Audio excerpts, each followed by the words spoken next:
یه حرکت خیلی مفید و کاربردی که به راحتی میتونید توی خونه و محل کارتون با مبلا و صندلیاتون انجام بدید و اینکه سنگینی رو از روی گردن بردارید.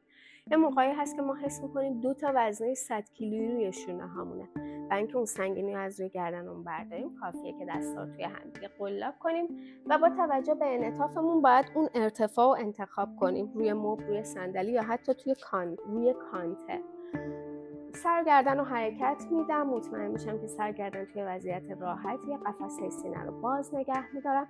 خوبه که تایمر بذارید 30 ثانیه، 1 دقیقه، 1 دقیقه و 30 ثانیه تا 2 دقیقه توی این حرکت بمونید. ممکنه که سوزن شدن، گزگز شدن یا حتی سرد شدن دستاتون توی این حرکت حس کنید. عیبی نداره، نگران نشید، خوبه براتون. بعد از 1 دقیقه 2 دقیقه از حرکت خارج بشید، اون وقت کاملا حس میکنید که گردنتون سبک شده. حتما تستش کنید.